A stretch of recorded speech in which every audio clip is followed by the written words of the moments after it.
അസ്സലാമു അലൈക്കും വറഹ്മത്തുള്ളാഹി തആല വബറകാതുഹു.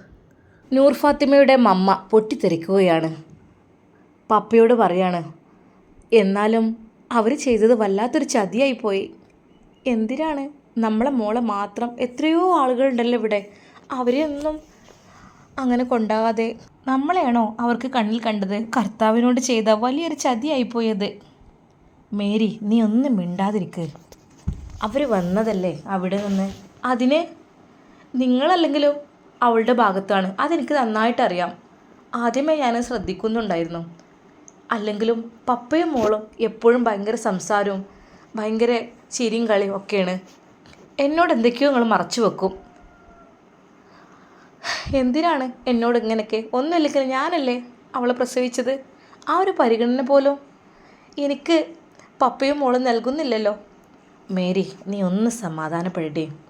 അങ്ങനെയൊന്നുമല്ല, നിന്നെ കഴിച്ചിട്ടേ ഉള്ളൂ എല്ലാം. നീ അവളുടെ അമ്മയല്ലേ, നീ ഇങ്ങനെയൊക്കെ പറഞ്ഞാൽ എങ്ങനെ? പിന്നെ മേരി, എനിക്ക് നിന്നോട് പറയാനുള്ളത്, നമ്മുടെ മോൾക്ക് ഒരിക്കലും തെറ്റ് പറ്റാറില്ല. അത് ചെറുപ്പം മുതൽ എൻ്റെ മനസ്സിൽ ഞാനത് ശ്രദ്ധിച്ച കാര്യമാണ്. എൻ്റെ മോൾ ഒരിക്കലും തെറ്റ് ഇതുവരെ ചെയ്തിട്ടില്ല. എൻ്റെ വിരൽത്തുമ്പ് പിടിച്ച് നടക്കണം അന്ന് മുതൽ ഞാൻ ശ്രദ്ധിക്കുന്ന ഒരു കാര്യമാണ് എല്ലാത്തിനും ഒരു സൂക്ഷ്മത, ജീവികളോടൊക്കെ കാരുണ്യം, എല്ലാം കൊണ്ടും അവൾ ഇതുവരെയായിട്ട് ഒരു മോശമായ പ്രവൃത്തി ചെയ്യുന്നത് എൻ്റെ പ്രിയപ്പെട്ട മേരി നീ കണ്ടിട്ടുണ്ടോ? നീ ഒന്ന് പറഞ്ഞു നോക്ക്, ആലോചിച്ച് നോക്ക്. അപ്പോൾ അവൾക്കതിലൊരു സത്യം തോന്നിയിട്ടുണ്ടാവും. അങ്ങനെ അവൾ ഇസ്ലാം മതം സ്വീകരിച്ചു, അതായിരിക്കും. എന്നാലും എനിക്ക് മതം വിട്ടു പോയത് സഹിക്കാൻ കഴിയുന്നില്ല. ഇതാ കണ്ടില്ലേ, കർത്താവിനോട് ഉള്ളുരുകിയാണ് ഞാൻ പ്രാർത്ഥിക്കുന്നത് എൻ്റെ മോൾ തിരിച്ചു വരാൻ. മേരി, അതിനെക്കുറിച്ചൊന്നും ഇനി നീ പ്രാർത്ഥിക്കണ്ട.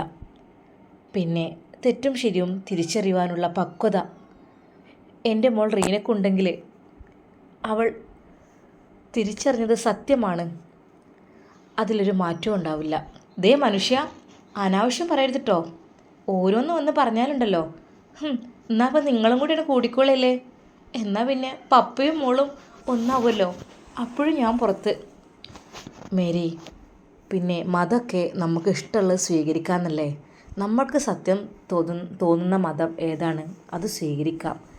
അതിപ്പോൾ ചില പെൺകുട്ടികൾ തിരിച്ച് ഇങ്ങോട്ടും അങ്ങനെയൊക്കെ വന്ന ചരിത്രങ്ങളുണ്ടല്ലോ, അത് അവർക്ക് അങ്ങനെ തോന്നിയിട്ടുണ്ടാവും. പെൺകുട്ടികളെന്നല്ല, ആണുങ്ങൾ വരെ ക്രിസ്തുമതത്തിലേക്ക് വന്നവരുണ്ട്. പക്ഷേ അതൊക്കെ അവരുടെ ഓരോ ചിന്താഗതിയായിരിക്കും. പക്ഷേ നമ്മളെ റീന മോള് കാര്യങ്ങളെല്ലാം അറിഞ്ഞതിന് ശേഷമേ എല്ലാത്തിലും ജോയിൻ ആവുകയുള്ളൂ, അതെനിക്ക് ഉറപ്പുണ്ട്. അവളൊരു പക്ഷേ പഠിച്ചിട്ടുണ്ടായിരിക്കും, എന്തെങ്കിലും ഒരു ഇത് അവൾക്ക് വന്നിട്ടുണ്ടായിരിക്കും. പിന്നെ മേരി, ഈ ഇസ്ലാം മതം എന്ന് പറഞ്ഞാൽ അത്ര മോശപ്പെട്ട മതമൊന്നുമല്ല കേട്ടോ. വളരെയധികം ബഹുമാനം നമ്മൾ കൊടുക്കേണ്ട മതമാണ്. അതിലൊരു പ്രവാചകനുണ്ട്, നിനക്കറിയോ? എനിക്ക് കേൾക്കണ്ട നിങ്ങളീ പഴംപുരാണങ്ങളൊന്നും. മേരി, നീ ദേഷ്യപ്പെടല്ലേ. പ്രവാചകൻ മുഹമ്മദ് എന്ന പേരിലൊരു പ്രവാചകനുണ്ട് അവർക്ക്. അവരുടെ ആ ഒരു കാര്യങ്ങളൊക്കെ ചെയ്തതും ഒക്കെ നോക്കുകയാണെങ്കിൽ ശരിക്കും പറഞ്ഞാൽ ഈ ഒരു ലോകത്ത് ഏറ്റവും നല്ല മതം അതാണെന്ന് തോന്നിപ്പോവും. അദ്ദേഹത്തിൻ്റെ പ്രവൃത്തികൾ, അനാഥ കുട്ടികളോടുള്ള ആ ഒരു പെരുമാറ്റം, അതുപോലെ അയൽവാസി പട്ടിണി കിടക്കുമ്പോൾ വയറ് നിറച്ച് ഭക്ഷിക്കുന്നവർ നമ്മിൽ പെട്ടവനല്ല, അതൊക്കെ ഒന്ന് ആലോചിച്ച് നോക്കുമ്പോൾ എത്രമാത്രം മനുഷ്യത്വമുള്ള ഒരാളാണ് ഈ മുഹമ്മദ് നബി എന്ന് പറഞ്ഞാൽ. അപ്പോൾ അതെങ്ങാനും നമ്മളെ മോള് വായിച്ചിട്ടുണ്ടാവും, ഉറപ്പാണ്. അതിൽ നിന്ന് നമ്മൾ തിരഞ്ഞെടുത്തതായിരിക്കും. പിന്നെ പ്രവാചകൻ്റെ ജീവിതം, പ്രവാചകൻ്റെ ചര്യകൾ എന്നൊക്കെ പറഞ്ഞാൽ അതൊക്കെ എടുത്ത് നോക്കിയാൽ തന്നെ, ഞാനും ജസ്റ്റ് ഒരു ലൈബ്രറി കയറിയപ്പോൾ നമ്മളിങ്ങനെ ഓട്ടോമാറ്റിക്കലി വായിച്ചു പോവും. അപ്പോഴേ നമുക്ക് മനസ്സിലാക്കാം, ഓ ഇങ്ങനെ ഒരു പുരുഷനുണ്ടായിരുന്നോ, ഇങ്ങനെ ഒരാളുണ്ടായിരുന്നോ, അപ്പോൾ അതിൻ്റെ മതമായിരിക്കുമല്ലോ ഏറ്റവും സ്വീകാര്യമായത്, അതായിരിക്കുമല്ലോ കറക്റ്റ് എന്നൊക്കെ മേരി നമുക്ക് തോന്നിപ്പോവാണ്.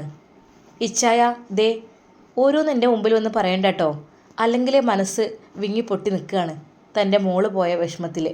അപ്പോഴാണ് നിങ്ങൾ ഓരോ ചരിത്രങ്ങൾ പറയുന്നത്. മേരി, ഞാനൊരിക്കലും നിന്നെ പ്രലോഭിപ്പിക്കാൻ വേണ്ടി പറയല്ല, ഞാൻ മോളെ കാര്യം പറഞ്ഞതാണ്. നമ്മളെ മോള് അങ്ങനെ ആവാൻ കാരണം അതൊക്കെ വായിച്ചിട്ടോ പറഞ്ഞിട്ടൊക്കെ ആയിരിക്കും. എന്നാണ് ഞാൻ പറഞ്ഞത്. അല്ലാതെ ഒരിക്കലും നിർബന്ധിച്ച് മതം മാറ്റുക എന്നൊക്കെ പറഞ്ഞാൽ അതൊന്നും ഒരിക്കലും പാടില്ലാത്ത സംഭവമാണ്. പിന്നെ നമ്മൾ അറിഞ്ഞ് സത്യം ഏതാണെന്നറിഞ്ഞ് സ്വീകരിക്കുന്നതിൽ എന്താ അത്ര തെറ്റ്? എൻ്റെ ഈശോയെ, അങ്ങേരുതാ അതിൽ പെടുന്ന തോന്നുന്നത്. എന്താ പിന്നെ ചെയ്യുക? നീ ഒന്നും ചെയ്യേണ്ട. തൽക്കാലം നമ്മളെ മോള് സത്യമതം സ്വീകരിച്ചിരിക്കുന്നു. അത് അംഗീകരിച്ച് കൊടുക്കണം. അത് മാത്രം നീ ചെയ്താൽ മതി. ഹേയ് ഇച്ചായ, നിങ്ങൾ എന്താ അനാവശ്യം പറയണത്? ഒരിക്കലും ഞാനത് അംഗീകരിച്ച് കൊടുക്കൂല. എങ്ങനെ? യേശു ക്രിസ്തു എൻ്റെ മുമ്പിലുണ്ടാകുമ്പോൾ ഞാൻ എങ്ങനെ അംഗീകരിച്ച് കൊടുക്കാനാണ്? ഒരിക്കലുമല്ല. മേരി, ഒന്നുകൊണ്ടും പറയല്ല. നമ്മൾ ദൈവത്തിന് പുത്രൻ എന്ന് പറയുന്നു. അവർ പറയുന്നു ദൈവത്തിന് പുത്രനില്ല, ദൈവൻ ഒരുവനാണ്, ഏകനാണ്, അങ്ങനെയൊക്കെയാണ് പറയുന്നത്. അല്ലെങ്കിലും ഈ പുത്രന്മാരെന്നൊക്കെ പറയുമ്പോൾ അതൊരു രണ്ടാം സ്ഥാനത്തായി കഴിഞ്ഞില്ലേ? അങ്ങനെയൊന്നും ഒരിക്കലും പറയാനും പാടില്ല. അവർക്ക് ആകെ ഒരേ ഒരു ദൈവം മാത്രം, അത് അള്ളാഹുവാണ്.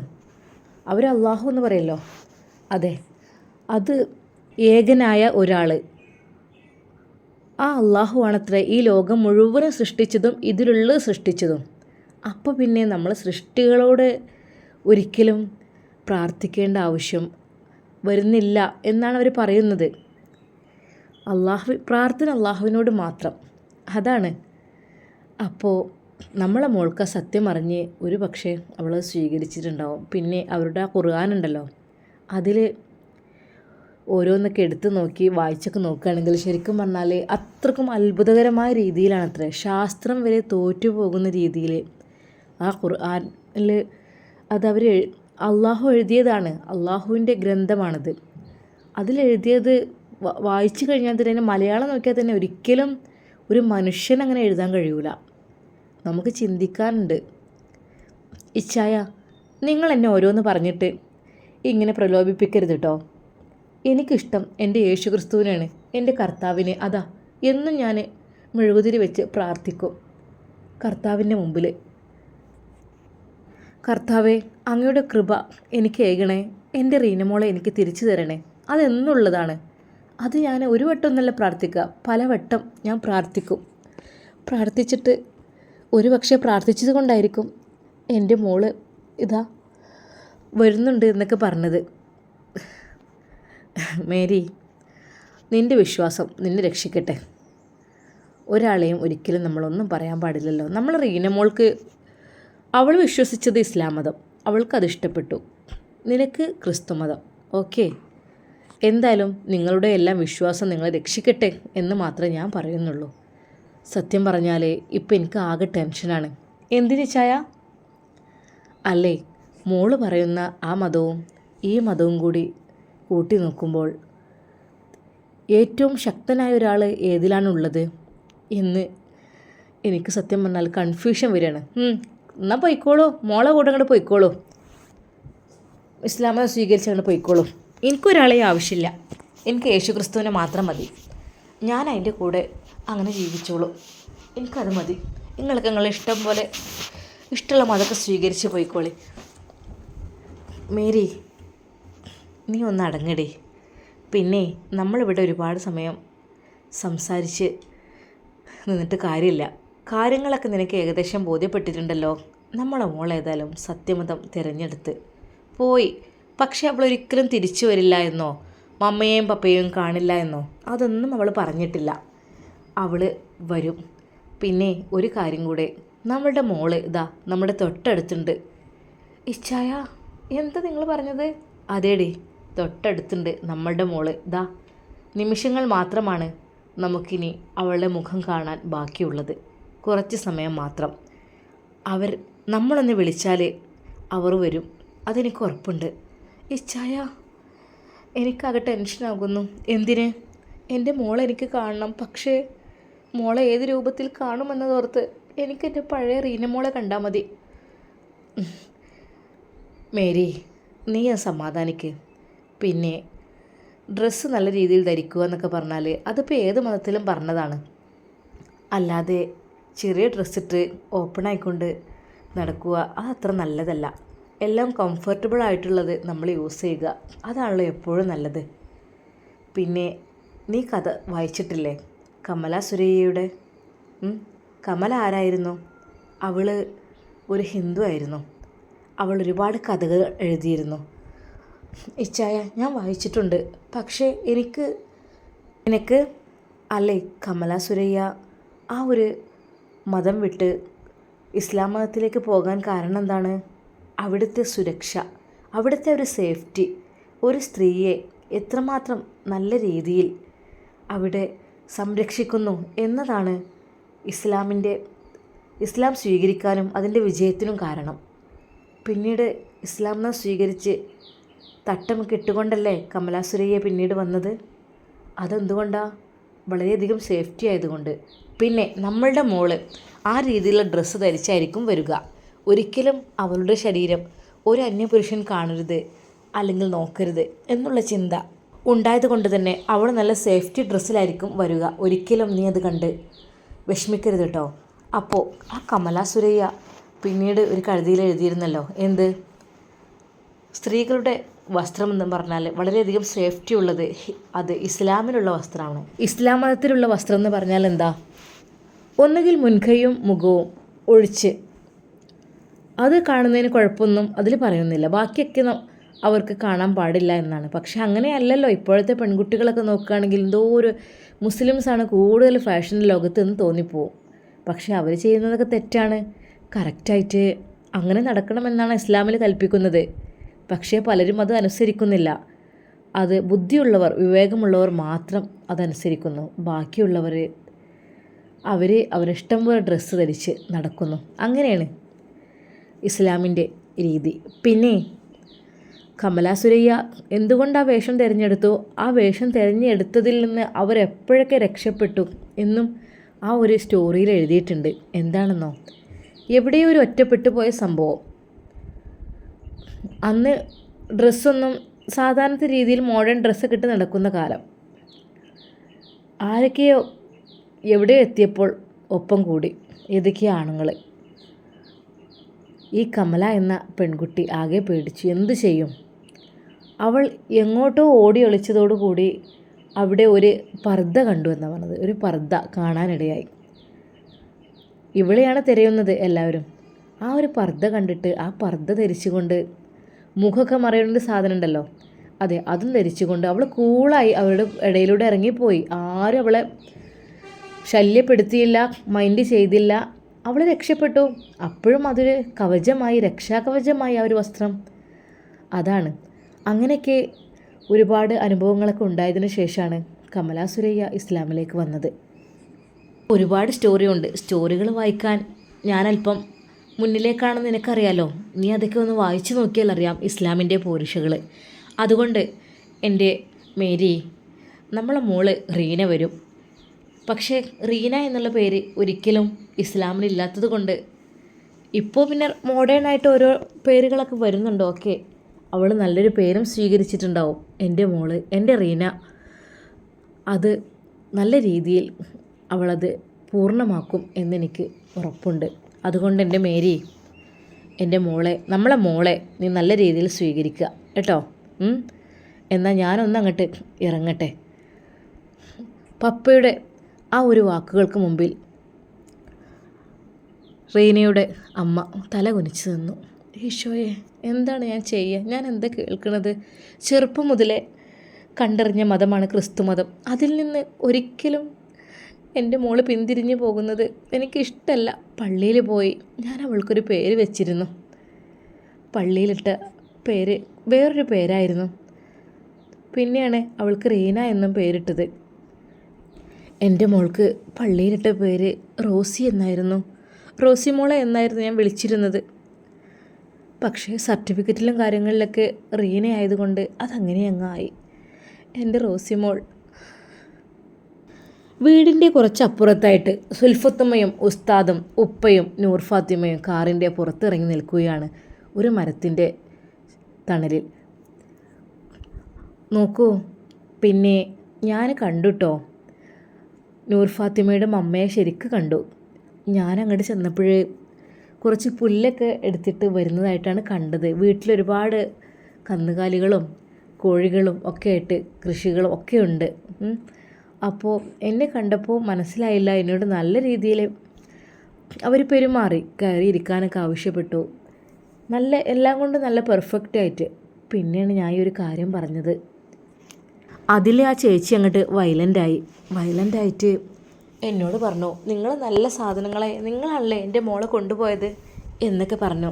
അപ്പം ഞാൻ പറഞ്ഞു, ഹേയ് അതങ്ങനെയൊന്നല്ല, നിങ്ങൾ ക്ഷമിക്കണം, പിന്നെ നിങ്ങളെ മോൾക്ക് ഒരു ബുദ്ധിമുട്ടും ഇപ്പം ഇല്ല, നല്ല സുഖമാണ് എല്ലാം കൊണ്ടും എന്നൊക്കെ ഞാൻ ഒരുപാട് പറഞ്ഞ് ആശ്വസിപ്പിച്ചു. പക്ഷേ അവർക്ക് പിന്നെ നിയന്ത്രണം നഷ്ടപ്പെടുകയായിരുന്നു. അപ്പോഴേ കൊണ്ട് നൂർ ഫാത്തിമയുടെ പപ്പ അതുവഴി വരുന്നു. ഇച്ചായ, ഇവരാണ് നമ്മളെ കുട്ടിയെ കൊണ്ടുപോയത് എന്ന് പറഞ്ഞ് അദ്ദേഹത്തിൻ്റെ നെഞ്ചിലേക്ക് വീണ് പൊട്ടിക്കരയുന്നുണ്ടായിരുന്നു. പിന്നെ ഓരോന്ന് വിളിച്ച് പറയുന്നുണ്ടായിരുന്നു. ആ ഒരു കാഴ്ച കണ്ടുകൊണ്ടാണ് ഞാൻ ഇങ്ങോട്ട് വന്നത്. ഇനിയിപ്പോൾ നിങ്ങൾക്ക് തീരുമാനിക്കാം എന്താവണം എന്ന്. ഒരു പക്ഷേ മോളെ കണ്ടാൽ ആ ഒരു സ്ത്രീയുടെ ആ ഒരു ടെൻഷന് പകുതി അങ്ങ് മാറിക്കിട്ടും. പിന്നെ എന്നാലും ടെൻഷൻ ഉണ്ടാകും മതം വിട്ടു പോയതിലുള്ള. അപ്പോൾ എന്ത് ചെയ്യണം ഇനി? ഇക്ക എന്താണ് വേണ്ടത്? നാഫി മോനെ എന്ത് ചെയ്യണം? തൽക്കാലം നീ ഇവിടെ നിൽക്കട്ടോ. നമുക്ക് പോവുകയാണെങ്കിൽ അങ്ങനെ ഒരുമിച്ച് പോവും. അല്ലെങ്കിൽ നമ്മളെ നൂർമോളെ ഫസ്റ്റ് അങ്ങോട്ട് മുന്നിലേക്ക് വിടാനും പറ്റില്ല. കാരണം എന്താണ് അവരുടെ മാനസിക സ്ഥിതി എന്ന് നമുക്കൊരിക്കലും പറയാൻ പറ്റില്ല. അപ്പോൾ എന്തായാലും ആ ഒരു ചേച്ചിയെക്കുറിച്ച് പറയുകയാണെങ്കിൽ കുഴപ്പമൊന്നുമില്ല, നല്ല സ്വഭാവമൊക്കെ തന്നെ. പക്ഷേ ഈ ഒരു സംഭവം പറഞ്ഞപ്പോൾ ടെൻഷൻ കൂടിയിട്ട് എന്തൊക്കെയോ പറയുന്നു. അതാണ്, വേറൊന്നുമില്ല. അത് ആർക്കായാലും ഉണ്ടാവും. സ്വന്തം മക്കൾ, പെറ്റുപോറ്റി വളർത്തിയ മക്കൾ മറ്റൊരു മതത്തിലേക്ക് പോകുമ്പോൾ ഏതൊരു മാതാപിതാക്കൾക്കും സഹിക്കില്ലല്ലോ. അതുതന്നെയുള്ളൂ അവിടെ, അല്ലാതെ വേറൊന്നുമില്ല. ഒരു പാവമാണ് അത് ശരിക്കും പറഞ്ഞാൽ. ആ അതാ എൻ്റെ പപ്പ, അതാ നൂർ ഫാത്തിമ പെട്ടെന്നതാ പപ്പയുടെ അടുക്കിലേക്ക് ഓടുകയാണ്. പപ്പ, മോളെ നൂർ ഫാത്തിമ, അങ്ങനെ ഓടല്ലേ മോളെ. എന്താ നീ അങ്ങനെ ഓടുന്നത്? ശ്രദ്ധിക്കണം കേട്ടോ മോളെ. നീ ഒറ്റയ്ക്കല്ല, നിൻ്റെ കൂടെ മറ്റൊരാൾ കൂടിയുണ്ട്. നീ പോവല്ലേ, മെല്ലെ ഓടും മോളെ. അപ്പോഴാണ് നൂർ ഫാത്തിമ അത് ഓർത്തത്. അല്ലാ, എൻ്റെ വയറ്റിൽ ഒരു കുഞ്ഞുണ്ടല്ലോ. ഞാനത് ഒരു നിമിഷം മറന്നുപോയി എൻ്റെ പപ്പയെ കണ്ടപ്പോൾ. പപ്പ അപ്പോഴേക്കും അവളുടെ അടുക്കിലേക്ക് ഓടിയെത്തിയിരുന്നു. മോളെ, അവൾ പപ്പയെ കെട്ടിപ്പിടിച്ച് കരഞ്ഞു രണ്ടുപേരും.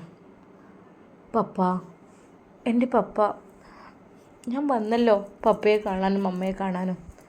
മോളെ, എല്ലാം ശരിയാണ്, പക്ഷേ നിൻ്റെ മമ്മ അല്പം ടെൻഷനിലാണ്. അപ്പോൾ എൻ്റെ മോള് ചിലപ്പോൾ ഒരു പക്ഷേ എന്തെങ്കിലുമൊക്കെ കേൾക്കേണ്ടി വരും. അത് വേദന കൊണ്ടാണ്. പെറ്റ തള്ളയല്ലേ, വേദന ഇല്ലാതിരിക്കുമല്ലോ. അതുകൊണ്ട് എൻ്റെ മോള് ഒന്നും വേദനിക്കരുത്. പപ്പയുണ്ട് കേട്ടോ എപ്പോഴും മോൾക്ക് കൂട്ടിനായിട്ട്. ഇതാ മോളുടെ വലങ്കയായിട്ട് പപ്പയുണ്ട്. ഒരിക്കലും പപ്പ നിന്നെ വിട്ട് പോവില്ല, എപ്പോഴും നിൻ്റെ കൂടെ ഉണ്ടാകും. മമ്മ അല്പം ടെൻഷനിലാണ്, അതൊക്കെ റെഡി ആയിക്കോളും, ഇപ്പോൾ ഒരു കുഴപ്പം ഉണ്ടാവില്ല. അപ്പോൾ തൽക്കാലം വാ മോള്, എൻ്റെ കൈ പിടിച്ചുകൊണ്ട് നമുക്ക് പോകാം. ഒറ്റയ്ക്ക് പോവണ്ട, പറയാൻ പറ്റില്ലല്ലോ. ഉമ്മ, ഞാൻ എന്നാൽ പോയിട്ട് വരാട്ടോ. നിങ്ങൾ വരുന്നില്ലേ? ഉപ്പ, നാഫിക്ക. ഉസ്താദും ഒരു നിമിഷം എന്ത് ചെയ്യണമെന്നേരാതെ നിന്നു. സത്യം പറഞ്ഞാൽ ആ പപ്പയും ആ മോളും കെട്ടിപ്പിടിക്കുന്ന ആ ഒരു രംഗം കണ്ട് അവരുടെ എല്ലാവരുടെയും കണ്ണുകൾ നിറഞ്ഞു. എത്രയായാലും പിതാവല്ലേ, ആ ഒരു സ്നേഹം എവിടെ നിന്ന് കിട്ടാനാണ്? നിങ്ങൾ പോയി വരൂ, എന്തായാലും പപ്പയുണ്ടല്ലോ കൂടെ, ഉപ്പ പറഞ്ഞു. പപ്പയുടെ കൈ പിടിച്ചുകൊണ്ട് ഒരു ചെറിയ കുട്ടിയെ പോലെ അതാ നൂർ ഫാത്തിമ നടക്കുന്നു അവളുടെ വീട്ടിലേക്ക്. ആ ഒരു രംഗം ഉസ്താദും ഉമ്മയും ഉപ്പയും നോക്കിക്കാണുന്നു. സത്യം പറഞ്ഞാൽ അവർ പറഞ്ഞു, എത്രയൊക്കെ ആയാലും നമ്മൾ എത്രയൊക്കെ തന്നെ സ്നേഹം കൊടുത്താലും മാതാപിതാക്കളുടെ സ്നേഹം അത് വേറെ തന്നെയാണ്. എന്തൊക്കെ തന്നെ അവർ പറഞ്ഞാലും ആ ഒരു സ്നേഹത്തിന് മുമ്പിൽ ഒരാൾക്കും അതിനപ്പുറത്തേക്ക് സ്നേഹിക്കാൻ കഴിയില്ല, അതുറപ്പാണ്. സുൽഫത്തുമ്മ അത് പറഞ്ഞ് കണ്ണുകൾ തുടച്ചു. കണ്ടില്ലേ, ആ കുട്ടിയുടെ പപ്പ ആയതുകൊണ്ടല്ലേ എത്ര പെട്ടെന്നാണ് നമ്മൾ ഓടിച്ചാടി അതിൻ്റെ അടുത്ത് എത്തിയത്. കണ്ടില്ലേ അവരുടെ ഒരു സ്നേഹബന്ധം. സത്യം പറഞ്ഞാൽ സങ്കടം വരികയാണ് അല്ലേ. എന്തായാലും പഠിച്ചവനെ ഫാമിലിയെ നല്ല രീതിയിൽ പ്രശ്നങ്ങളൊന്നുമില്ലാതെ ഒരുമിപ്പിച്ചാൽ മതിയായിരുന്നു പഠിച്ചവന്. അതാ നൂർ ഫാത്തിമയും പപ്പയും അവരുടെ വീടിൻ്റെ പടിക്കലെത്തി. അവർ അതാ മുറ്റത്തേക്ക് പ്രവേശിക്കുകയാണ്. മമ്മ അവിടെ നിൽപ്പുണ്ടായിരുന്നു. തൻ്റെ മോളെ, പ്രിയപ്പെട്ട മോളെ പെട്ടെന്ന് കാണുന്ന ആ ഒരു നിമിഷം, റീന മോളെ എന്ന് പറഞ്ഞിട്ട് ആ അമ്മ അതാ ഓടി അടുക്കുകയാണ്. നൂർ ഫാത്തിമയെ കെട്ടിപ്പിടിച്ച് 2 കവിളിലും നിറയെ ചുംബിക്കുകയാണ്. എൻ്റെ പൊന്നുമോളെ, മമ്മയെ വിട്ട് നീ പോയില്ലേ? മമ്മ നിനക്ക് വേണ്ടി കാത്തിരിക്കുകയാണ് ദിവസങ്ങൾ എണ്ണിക്കൊണ്ട്. ഏയ് മതി, കരയണ്ട മേരി, ഒന്ന് വിട്ടു നിൽക്ക്. മതി കെട്ടിപ്പിടിച്ചത്, എത്ര സമയമാണിത്? അവൾ നിൻ്റെ മുമ്പിലേക്ക് വന്നല്ലോ മമ്മ എന്ന് പറഞ്ഞുകൊണ്ട് നൂർ ഫാത്തിമയും ആ മമ്മയുടെ നെഞ്ചിലേക്ക് വീഴുകയാണ്. മോളെ, നൂർ ഫാത്തിമയുടെ ആ മുഖം മമ്മ കവിളിലെടുത്തുകൊണ്ട് പറഞ്ഞു, എൻ്റെ പൊന്നു മോളെ, എൻ്റെ മോളെ, എൻ്റെ മോളെ എൻ്റെ കയ്യിൽ കിട്ടിയല്ലോ കർത്താവേ, എൻ്റെ മോളെ നീ തിരിച്ചു തന്നിരിക്കുന്നു. ഇനി എൻ്റെ മോളെ എങ്ങോട്ടും പോവണ്ട കേട്ടോ, മമ്മയെ വിട്ട് നീ പോവരുത്. മമ്മ അവളുടെ ആ ഒരു മനോഹരമായ മുഖത്ത് വീണ്ടും വീണ്ടും ചുംബിച്ചു. ആ മുഖം ചുവന്ന് തൊടുത്തുകൊണ്ടിരുന്നു. എൻ്റെ പൊന്നുമോള് മമ്മയെ വിട്ട് പോവരുത് കേട്ടോ. മമ്മ, ഞാനെപ്പോഴും മമ്മയുടെ കൂടെ ഉണ്ടല്ലോ. ഞാനും മമ്മ ഡ്യൂട്ടിക്ക് പോയതല്ലേ, ഇപ്പോഴിതാ തിരിച്ചു വന്നു. ഇനിയും പോവണം ഡ്യൂട്ടിക്ക്. മമ്മ, നമ്മളെ വീടൊക്കെ നന്നാക്കണ്ടേ? നമ്മൾക്ക് ഇനിയും ഒരുപാട് സൗകര്യങ്ങളൊക്കെ വേണ്ടേ? നമുക്കും വേണ്ടേ വാഹനം എല്ലാവരെയും പോലെ? അതിനു വേണ്ടിയാണ് ഈ മോള് പോയത്. കണ്ടില്ലേ, നമ്മളെ വീട് ഞാനിവിടുന്ന് പോകുന്നന്ന് ചെറ്റക്കുടിലായിരുന്നു. ഇപ്പോൾ കണ്ടില്ലേ, മുകളിലേക്കൊക്കെ എടുത്ത് വലിയ വീടായി, വൃത്തിയുള്ള വീടായി. എന്തായിരുന്നു ഞാൻ പോകുന്നന്ന്? മമ്മ, നമുക്ക് ഇനിയും ഇവിടെയൊക്കെ നന്നാക്കണമല്ലോ, ഇവിടെയൊക്കെ ഇനിയും ശരിയാക്കണം. മമ്മയുടെ ആഗ്രഹങ്ങളൊക്കെ നടക്കണം അല്ലേ? അപ്പോൾ ഈ മോളുണ്ടാകുമ്പോൾ മമ്മ എന്തിനിങ്ങനെ വിഷമിക്കണേ? ട്രീന മോളെ, പിന്നെ സുഖങ്ങളും സൗകര്യങ്ങളൊക്കെ അത് മതി. ഇപ്പോൾ എല്ലാം കർത്താവിൻ്റെ കൃപ കൊണ്ട് എല്ലാം വളരെയധികം ഭംഗിയായിരിക്കുന്നു. ഇനി എനിക്ക് എൻ്റെ മോളെ മതി. എൻ്റെ മോള് എൻ്റെ കൈകളിൽ നിന്ന് പോകരുത് എങ്ങോട്ടും. മമ്മ, ആയിക്കോട്ടെ, മമ്മയുടെ ഇഷ്ടം പോലെ. പിന്നെ നമുക്ക് ജോലി ഒഴിവാക്കാൻ പറ്റില്ല കേട്ടോ. ജോലി ചെയ്ത് എന്തൊക്കെയോ ചെയ്ത് തീർക്കാണ്ട്, പലതും ചെയ്യാനുണ്ടല്ലേ. പിന്നെ മമ്മയെയും പപ്പയെയും കൊണ്ടുപോകണം, അതൊക്കെ എൻ്റെ ആഗ്രഹമാണ് മോളെ. എന്നാലും എൻ്റെ മോള്, എൻ്റെ കുട്ടിയെ ഞാൻ അകത്തേക്ക് പോലും കയറിയിരിക്കാൻ പറഞ്ഞില്ല. അവളുടെ കൈ പിടിച്ചുകൊണ്ട് മമ്മ അതാ അവളെ അകത്തേക്ക് കയറ്റി കൊണ്ടുപോകുന്നു. അല്ല മോളെ, എൻ്റെ റീനുമോൾ ആരെ കൂടെയാണ് വന്നത്? അത് മമ്മ, എല്ലാവരും ഉണ്ട്. എന്നാ മോളെ അവർ വിളിക്ക്. ഇച്ചായ, അവരെ വിളിച്ചു കൊണ്ടുവരൂ. അവർ വിളിക്ക്, ഞാൻ ചായ ഉണ്ടാക്കട്ടെ. അമ്മ അടുക്കളയിലേക്ക് ഓടി. റീനയുടെ പപ്പ അതാ അവരെ വീണ്ടും വിളിക്കുവാൻ വേണ്ടി പോകുന്നു. അവരവിടെ വെയിറ്റ് ചെയ്തിരിക്കുകയാണ്. എന്തായി, എന്തെങ്കിലും പറഞ്ഞോ? ഇപ്പം ഭയങ്കര സ്നേഹത്തിലാണ്. നിങ്ങൾ വരി വീട്ടിലേക്ക്. ഹൈ, അല്ല, വീട്ടിലേക്കൊന്നും വരണ്ട. അത് ഹേയ് ഒന്നുമില്ലെന്നേ, നിങ്ങൾ വരി. അതിനെന്താ, ഒന്നിരുന്നിട്ട് പോവാലോ. ആദ്യമായിട്ട് വരില്ലേ നിങ്ങൾ? എത്രയായാലും എൻ്റെ മോളെ ആളുകളല്ലേ നിങ്ങൾ, എൻ്റെ മോളെ ഫാമിലി അല്ലേ. അപ്പോൾ നിങ്ങൾ വരാഞ്ഞാൽ പറ്റില്ലല്ലോ. പപ്പ അവരെയെല്ലാം വീട്ടിലേക്ക് കൊണ്ടുപോയി. മമ്മ അപ്പോഴേക്കും അടുക്കളയിൽ ചായ റെഡിയാക്കി കൊണ്ടിരിക്കുകയായിരുന്നു. പെട്ടെന്ന് അവരെയെല്ലാം കണ്ട് ഒരു നിമിഷം മമ്മ ഞെട്ടിപ്പോയി. എല്ലാവരും കയറി വരും മക്കളെ. സങ്കടത്തോടെയാണെങ്കിലും ആ മമ്മ പറഞ്ഞു. അവർക്ക് ഇരിക്കാനുള്ള സീറ്റെല്ലാം അഡ്ജസ്റ്റ് ചെയ്ത് കൊടുത്തു. ഉള്ള സ്ഥലത്തൊക്കെ ഇരിക്കട്ടോ. നിങ്ങളവിടെ പുറത്ത് നിൽക്കേണ്ട ആവശ്യം ഉണ്ടായിരുന്നോ? നിങ്ങൾക്ക് പോന്നാൽ പോരായിരുന്നോ? ആ മമ്മ കണ്ണീരോടെയാണ് പറയുന്നത്. ശരിക്കും പറഞ്ഞാൽ നൂർ ഫാത്തിമയുടെ അതേ ഒരു ലുക്ക് തന്നെയാണ് മമ്മയും ഉള്ളത്. നൂർ ഫാത്തിമയുടെ അതേ കളറും അതേ ഭംഗിയും. പക്ഷേ മുടിയൊക്കെ അല്പം കൂടുതലായിട്ട് പുറത്തേക്ക് തള്ളി നിൽക്കുന്നുണ്ട്. നൂർ ഫാത്തിമ പിന്നെ അതെല്ലാം ഹിജാബിനുള്ളിൽ അങ്ങ് ഒതുക്കി വെക്കും. ഇവർക്ക് പിന്നെ അത്ര പ്രശ്നമില്ലല്ലോ.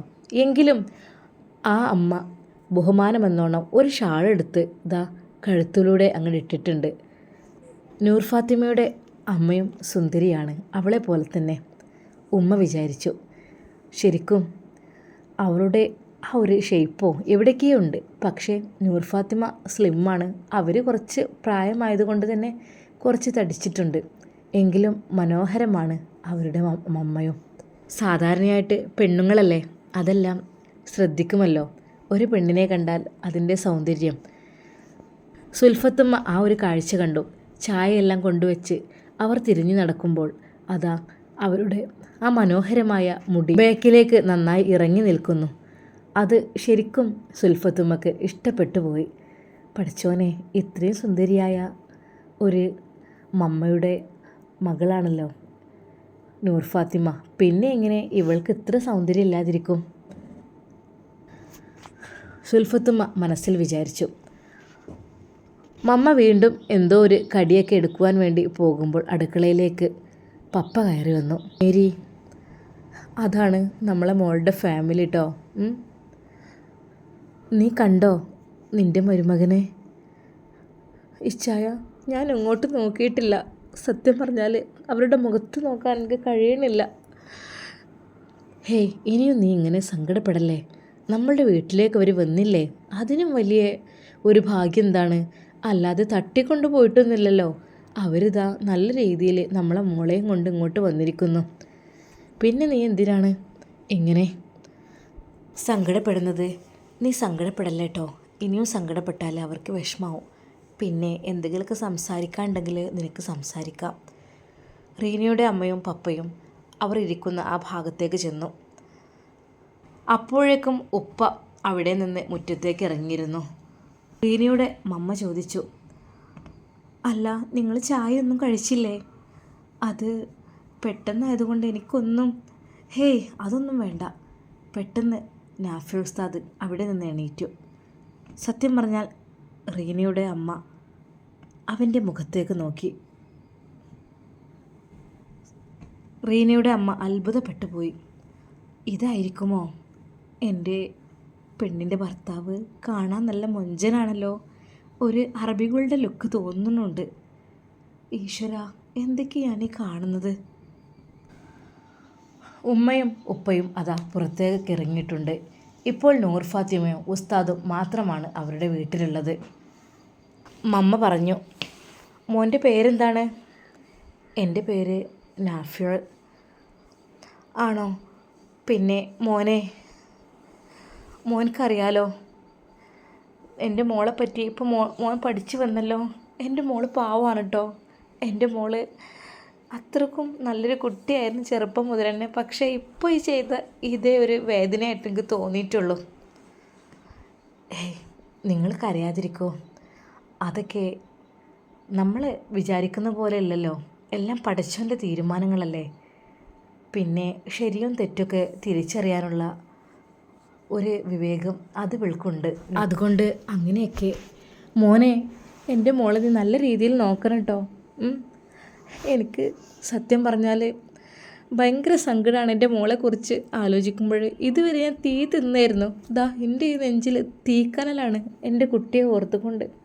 എപ്പോഴും കർത്താവിൻ്റെ മുമ്പിൽ ഞാൻ പ്രാർത്ഥിച്ചിരിക്കലാണ് എൻ്റെ കുട്ടിയെ എനിക്ക് തിരിച്ച് തരാൻ വേണ്ടിയിട്ട്. അല്ല മോനെ, കർത്താവിൻ്റെ കൃപയാൽ എനിക്ക് എൻ്റെ മോളെ നിങ്ങളിവിടെ കൊണ്ടുവന്ന് തന്നു. ഇനി ഞാൻ എടുത്തോട്ടെ എൻ്റെ മോളെ?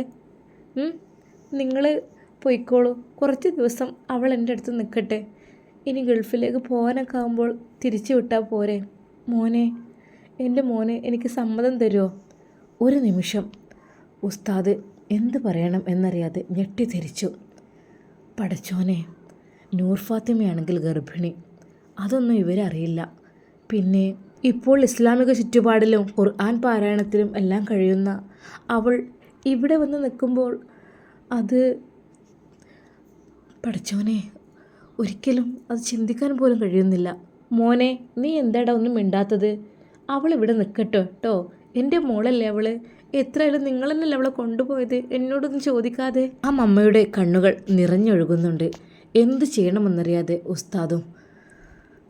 നൂർ ഫാത്തിമ, ഉസ്താദ് സങ്കടത്തോടെ അവളെ വിളിച്ചു. ഉസ്താദിൻ്റെ കണ്ണുകളും നിറഞ്ഞൊഴുകുന്നുണ്ടായിരുന്നു. തൻ്റെ നൂർ ഫാത്തിമയെ തനിക്ക് നഷ്ടപ്പെടുമോ എന്നുള്ള ആ ഒരു വേദന അതാ ഉസ്താദിനും അനുഭവപ്പെടുന്നു. ഉസ്താദ് സങ്കടത്തോടെ ഉമ്മയെയും ഉപ്പയെയും വിളിക്കുന്നു. ഉമ്മ, ഉപ്പ. പക്ഷേ അവരത് കേട്ടിട്ടില്ല. അവൻ അപ്പുറത്ത് എന്തോ ഒരു സംസാരത്തിലാണ്. പൊന്നുമോനെ, എൻ്റെ റീനമോളെ ഇനി ഇപ്പോൾ നീ കൊണ്ടുപോകണ്ട. ഇവള് എൻ്റെ കൂടെ ഇനി ജീവിക്കട്ടെ. എനിക്ക് എത്ര ദിവസമായി ഇവൾ നഷ്ടപ്പെട്ടിട്ടിരുന്നോ. കർത്താവിൻ്റെ കൃപ കൊണ്ട് ദാ എൻ്റെ മോളെ എൻ്റെ കയ്യിൽ കിട്ടിയിരിക്കുന്നു. മോളെ, എൻ്റെ മോള് ഇനി എൻ്റെ കൂടെ നിൽക്കും മോളെ. ഇനി അവരുടെ കൂടെ ഇപ്പം നിൽക്കല്ലേ. ഇത്രയും കാലം നിങ്ങൾ അവരുടെ കൂടെ ജീവിച്ചില്ലേ എൻ്റെ മോള്. പ്ലീസ്. ആ അമ്മ പൊട്ടിക്കരഞ്ഞുകൊണ്ട് നൂർ ഫാത്തിമയെ കെട്ടിപ്പിടിക്കുകയാണ്. അത് കണ്ട ഉസ്താദിനും സങ്കടം വന്നു. പടച്ചോനെ, ഞാൻ എന്ത് ചെയ്യും? ഉസ്താദിന് ആകെ ടെൻഷനായി. പടച്ചോനെ, ഇനി എന്ത് ചെയ്യും ഞാൻ? ആകെ പെട്ടല്ലോ അല്ലാ. എന്ത് ചെയ്യണം എന്നറിയാതെ ഉസ്താദ് ആകെ ടെൻഷനായ നിമിഷങ്ങൾ. ഉമ്മയെയും ഉപ്പയെയും ഒന്ന് വിളിക്കണമെന്ന് കരുതി ഉസ്താദ് അങ്ങോട്ട് ചെന്നപ്പോൾ അവരെ കാണുന്നില്ല. അവർ വാഹനത്തിനടുത്തേക്ക് പോയിട്ടുണ്ടെന്ന് തോന്നുന്നു. എന്ത് ചെയ്യണമെന്നറിയാതെ ഉസ്താദ് പകച്ചുപോയ നിമിഷങ്ങൾ. എന്തായിരിക്കും ഇനി അവരുടെ തീരുമാനം എന്ന് നമുക്ക് കാത്തിരുന്ന് കാണാം. നൂർ ഫാത്തിമ അവളുടെ വീട്ടിൽ നിൽക്കുമോ അതോ ഉസ്താദിൻ്റെ വീട്ടിലേക്ക് കൊണ്ടുപോകുമോ? അവളില്ലാതെ ജീവിക്കുന്ന കാര്യം ആലോചിക്കുമ്പോൾ ഉസ്താദിന് അത് സഹിക്കാനേ കഴിയുന്നില്ല. കാരണം അധികമായിട്ടില്ല. കല്യാണം കഴിഞ്ഞിട്ട് പുതുക്കം തന്നെയാണ്. ഏകദേശം 1.5 മാസം അതേ ഉള്ളൂ. അതിനപ്പുറത്തേക്ക് ജീവിച്ചിട്ടില്ല. അപ്പോഴേക്കും പഠിച്ചവനെ, എൻ്റെ പ്രിയപ്പെട്ട എൻ്റെ പത്നി എന്നിൽ നിന്ന് വേർപ്പെടുകയാണോ എന്നുള്ള കാര്യം ആലോചിച്ചപ്പോൾ ഉസ്താദിന് വളരെയധികം വിഷമമായി.